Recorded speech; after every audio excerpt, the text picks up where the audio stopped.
Bom dia, queridos irmãos e irmãs. Sejam muito bem-vindos à nossa escola bíblica dominical desta manhã. Eu quero saudá-los com a graça e a paz do nosso Senhor e Salvador Jesus. Eu gostaria de convidar você a abrir a palavra no livro de Esdras, capítulo 1. Nós vamos ler dos versos 1 a 4. Antes eu gostaria de convidá-los a orar. Bondoso Deus, eterno Pai, eu lhe peço, Senhor, eu lhe clamo para que ilumine o nosso coração, ilumine a nossa mente, para que o Senhor me ajude, Pai, a expor a palavra aos meus queridos irmãos, para que o Senhor ministre a palavra em nosso coração e para que possamos ter a virtude de praticá-la, ter a virtude de vivê-la, Pai. Essa é nossa oração, em nome de Jesus. Amém.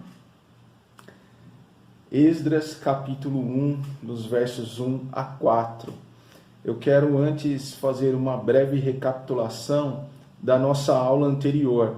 Você bem se lembra que nós falamos da situação do povo no exílio, na Babilônia, do povo judeu exilados na Babilônia.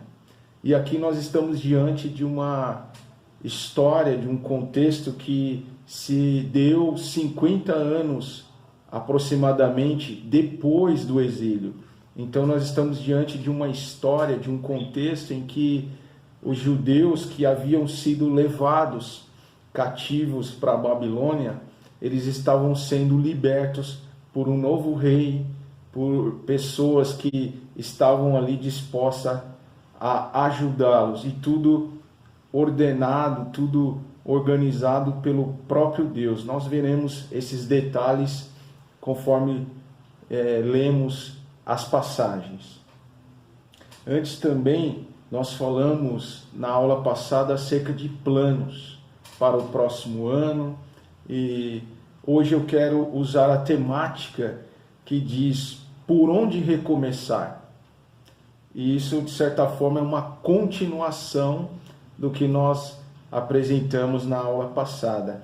Portanto, eu quero ler com você dos versos 1 a 4, o qual diz: No primeiro ano de Ciro, rei da Pérsia, o Senhor cumpriu a profecia que havia anunciado por meio de Jeremias.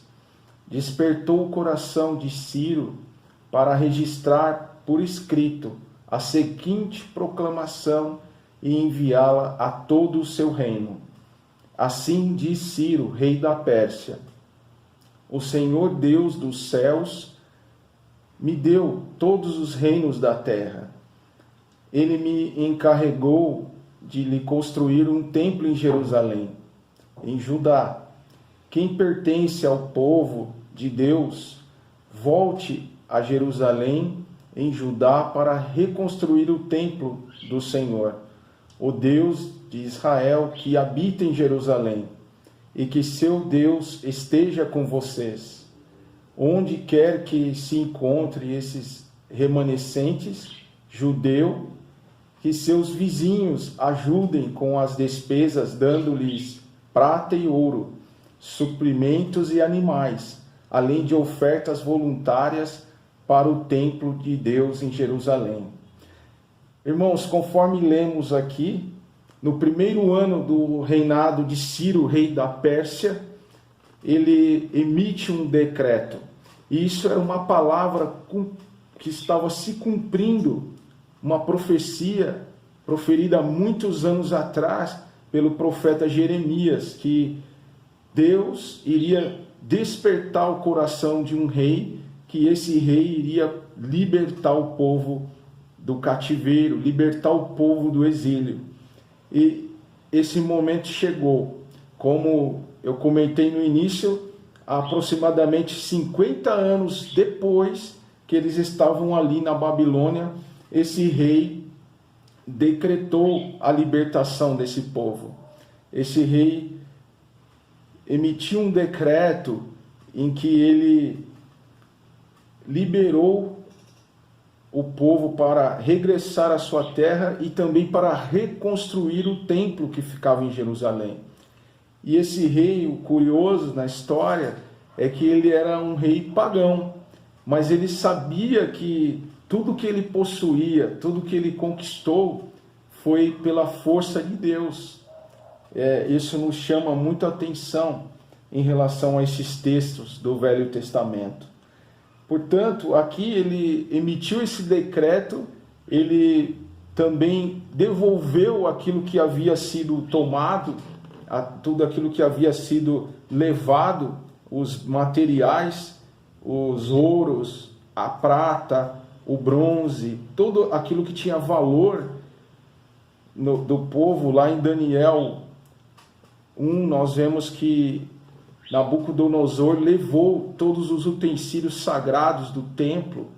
No livro das Crônicas, nós vemos que a cidade foi destruída, os muros foram destruídos, o templo foi queimado, toda aquela beleza material foi destruída. E aqui o rei, ele devolve tudo isso, ele restitui tudo isso. No capítulo 7, ele diz o seguinte,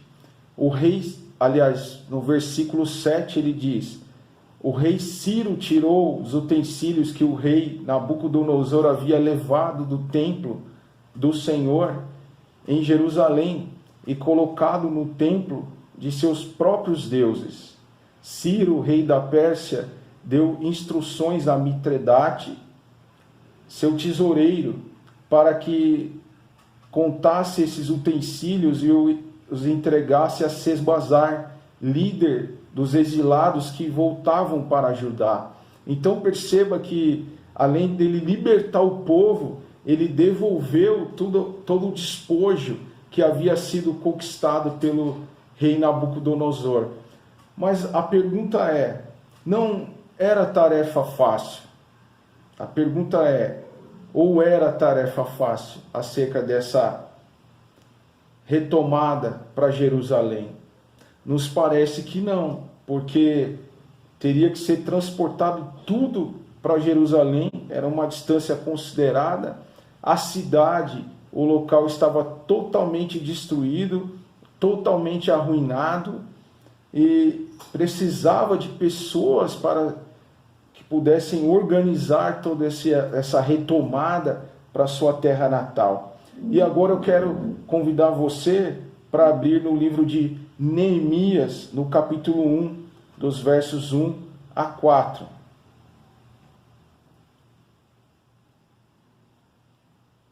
Neemias, capítulo 1, dos versos 1 a 4. Essa passagem também acontece no mesmo período, no mesmo contexto. Então diz o seguinte: estas são as memórias de Neemias, filho de Acalias, no mês de Quisleu, no 20º ano do reinado do rei Artaxerxes.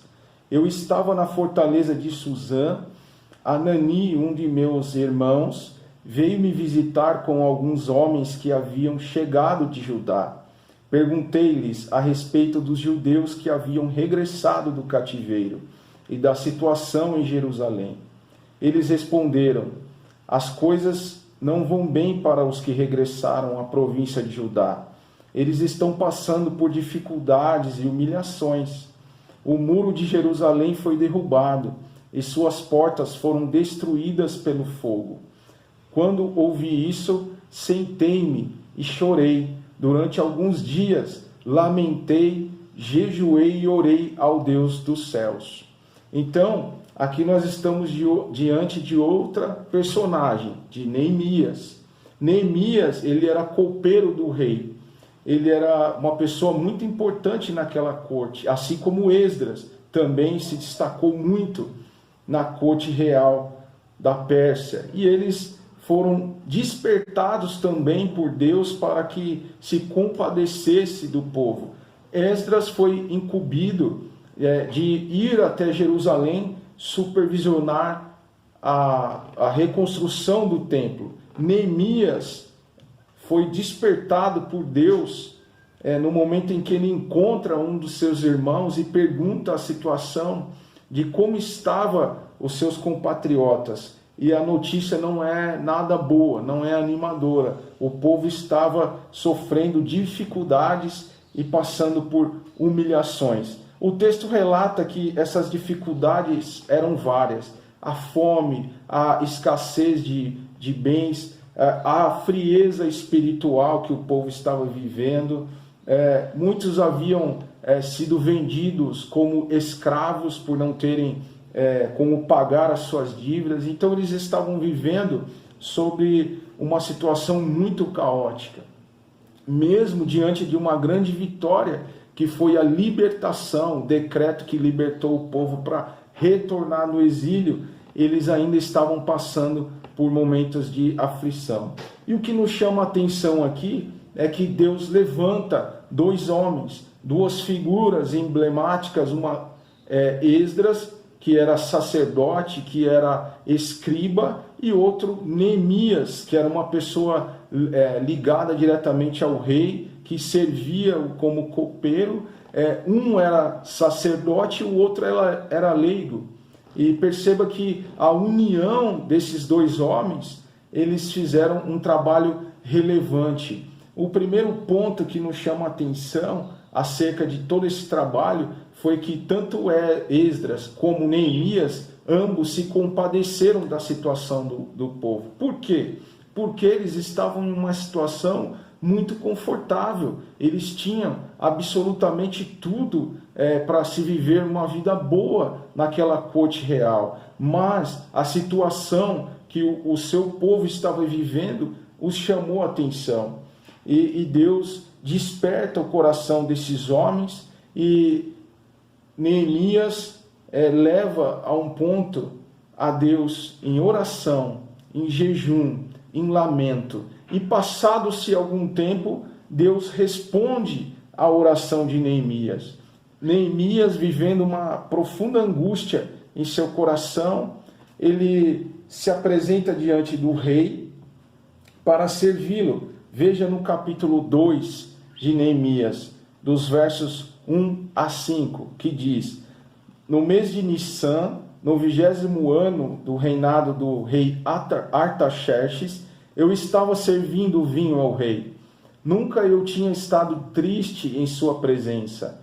O rei me perguntou: por que está com o rosto tão triste? Você não parece doente, deve estar profundamente angustiado. Fiquei com muito medo, mas respondi: que o rei viva para sempre. Como meu rosto não poderia estar triste? A cidade onde estão sepultados meus antepassados está em ruínas, e suas portas foram destruídas pelo fogo. O que você deseja que eu faça? Perguntou o rei. Perceba que o rei se dispõe a ajudar. Deus desperta o coração desse rei para que ele pudesse oferecer liberdade, subsídio material para que tudo fosse reconstruído. Irmãos, a tarefa não foi fácil. Tanto no livro de Esdras como em Neemias nós vemos a peleja que foi para levantar essa construção novamente do templo e do muro de Jerusalém. No capítulo 4 de Neemias, vemos que a oposição foi grande. Os samaritanos que estavam ao redor se levantaram, porque não era interessante que Israel se reconstruísse novamente e se tornaria uma ameaça. Então eles tentaram de diversas formas, tramaram para impedir a reconstrução do muro. Tanto que eles tinham que trabalhar fazendo o muro e outro grupo fazendo a segurança do povo, para que eles pudessem concluir a etapa. E nesse interregno, o templo havia sido construído. É interessante que esses dois homens que nós estamos destacando, um foi responsável em restaurar a espiritualidade do povo, a palavra foi novamente trazida à vida daquelas pessoas que haviam estado muito tempo afastados do Senhor, havia caído em uma grande frieza espiritual e muitos sacerdotes foram destituídos dos seus respectivos cargos, e um excelente administrador, que era Neemias, ele foi responsável em cuidar de toda a logística para que aquilo fosse conquistado. Portanto, irmãos, nós estamos diante desse cenário desafiador que nos chama a atenção. E eu quero pensar alguns exemplos que nós devemos tomar por lição acerca dessa história. Nosso tempo é curto, eu resumi aqui em alguns pontos para que a gente não perca muito tempo na leitura. Mas, diante de todo o livro, tanto de Esdras como Neemias, nós tiramos preciosas lições. Primeira, ambos foram tomados de compaixão. Eles se compadeceram acerca da situação que estava sendo vivida pelo povo. Segundo, foi levado a causa a Deus em oração. Eles não tomaram nenhuma medida partida do seu impulso emocional. Eles levaram a causa a Deus em oração. E nós vemos que a resposta ela não foi de imediata. Se no primeiro capítulo de Neemias eles estavam no mês de Quisleu, no capítulo 1, no verso 1, no capítulo 2, quando o rei se dispôs a ajudar, eles estavam no mês de Nissan, conforme o calendário judaico. Então havia se passado um tempo. E naquele período, Neemias foi tomado por uma grande angústia, a ponto do rei perceber isso em seu rosto. E naquele momento, o rei se dispôs a ajudar. Então perceba que a resposta da oração de Neemias demorou a vir, mas num momento oportuno ela veio. O terceiro ponto que nós tiramos como lição é que ambos foram fiel a Deus e aos seus companheiros, aos seus compatriotas. Por quê? Porque eles estavam responsáveis por muito material, muito ouro, muita prata, muitos tesouros que foram doados pelos judeus mais abastados que estavam vivendo em outras regiões. Então eles poderiam desviar aquele material. Hoje isso é algo que é muito comum vermos, é lamentável a questão da corrupção, mas naquela época também existia isso. E ambos foram fiéis, não se corromperam, e eles foram leais e fiéis a Deus e aos seus compatriotas. Um quarto ponto é que Neemias encarou o problema de frente. No capítulo 4, quando Sambalate, um grande opositor, se levantou contra Neemias e tentou de diversas formas tirá-lo daquela posição, e chegaram a ponto de dizer que eles estavam se levantando contra o rei. Assim também aconteceu com Esdras, que disseram que eles estavam se fortalecendo novamente para que pudessem se rebelar contra o rei da Pérsia. Todavia, eles não se acovardaram, eles encararam os problemas de frente e foram bem-sucedidos no que eles fizeram. Mas por quê? A explicação é porque eles tinham a retaguarda deles o próprio Deus, aquele que trazia força para eles, aquele que conduzia esses homens nessa grande empreitada, nesse grande empreendimento que estavam envolvidos. E eu quero, irmãos, trazer à nossa reflexão uma aplicação.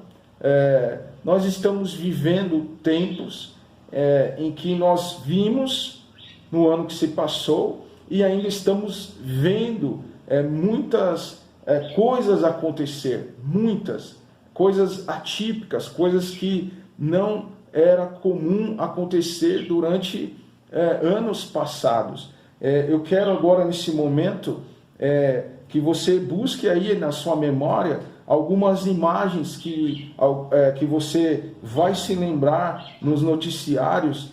Nós vimos aquelas grandes filas nos bancos de pessoas, enormes filas sacando seus benefícios ou indo atrás dos seus benefícios para poderem adquirir um auxílio para poder se sustentar durante aquele período da pandemia.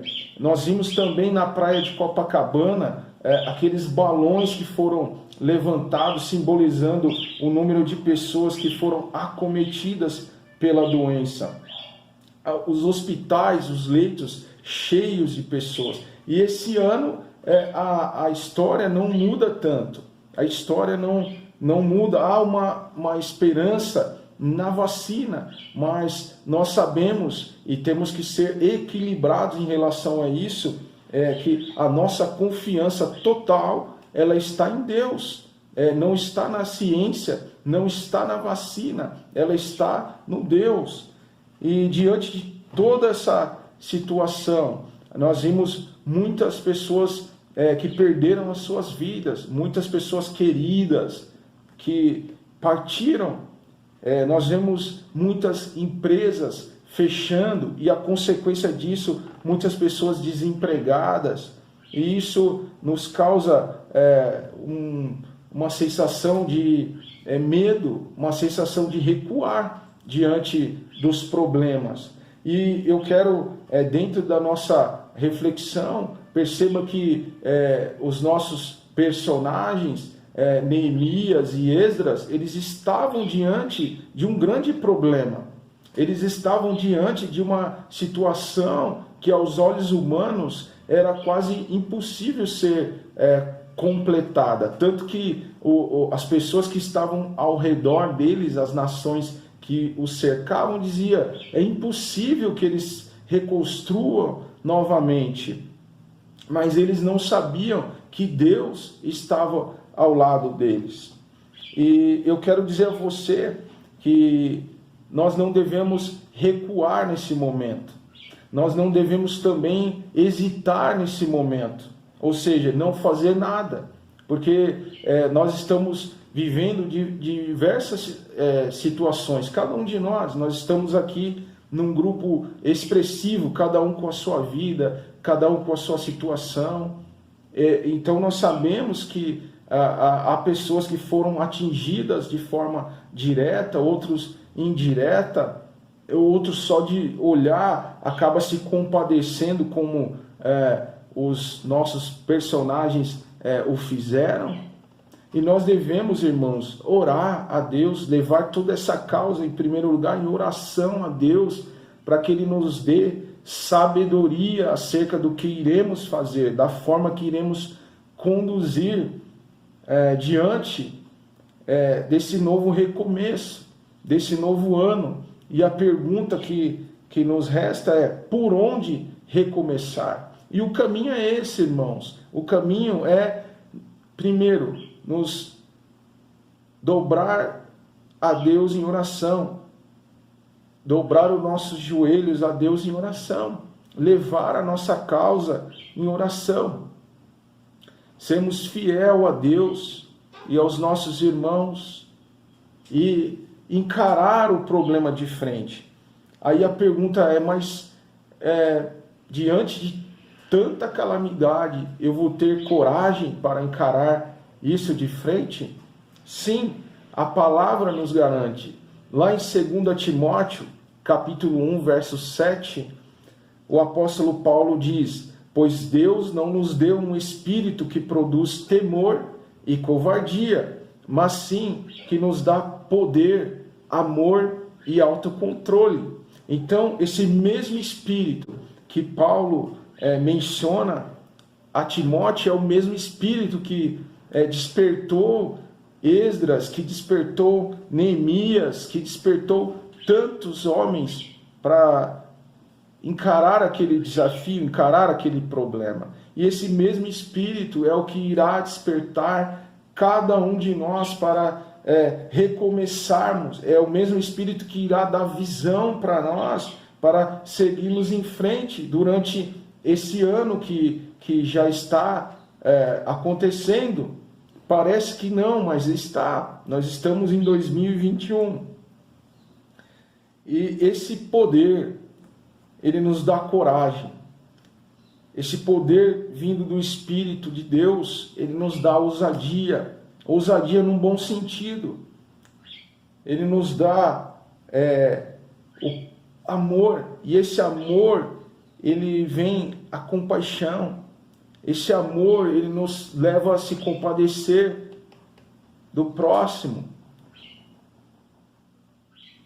E esse autocontrole que esse Espírito produz, ele nos faz nos desvencilhar da emoção à flor da pele, que muitas vezes nos faz perder o controle em certas situações, perder o equilíbrio em certas situações. Tem um ditado popular que diz: eu perdi o chão. Esse autocontrole, ele traz o chão novamente à nossa frente e permite que nós possamos caminhar com os nossos rostos erguidos, com a nossa cabeça erguida, servindo ao Senhor. Assim como esse povo foi restaurado, assim como houve esperança de restauração para esse povo, mesmo diante de tudo parecendo estar perdido, em Deus há esperança, em Deus há libertação, como libertou o povo, em Deus há restituição, como restituiu o povo, em Deus há recomeços. E aos olhos humanos pode parecer que não, mas há recomeço. E eu quero trazer uma frase desafiadora para nós, em nosso contexto, como igreja, que nós devemos ter o compromisso não apenas de credo, no sentido de crer, não apenas de fé. Nós não devemos ter apenas esse compromisso, mas também um compromisso de conduta.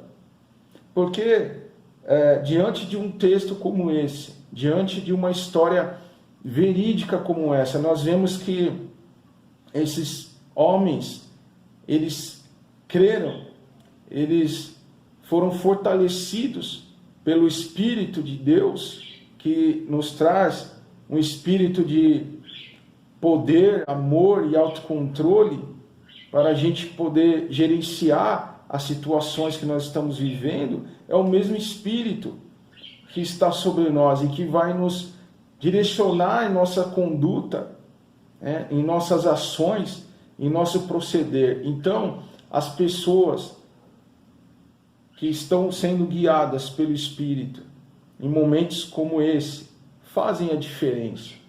Nem que for uma palavra amiga, uma palavra de consolo, um gesto de caridade. Tem tanta pessoa por aí, irmãos, carecendo de coisas que nos sobra. Uma palavra bíblica, um aconselhamento bíblico, assim como Deus levantou Esdras para revigorar, para restaurar a situação espiritual do povo, Deus pode nos levantar nessa área para podermos trabalhar com pessoas que não lhes estão faltando nada material, mas lhes faltam algo espiritual, um vazio que eles não conseguem mensurar. E nós, como discípulos de Jesus, nós devemos nos engajar nessa missão. Nós devemos ser protagonistas nessa missão, assim como essas personagens foram. Eles protagonizaram.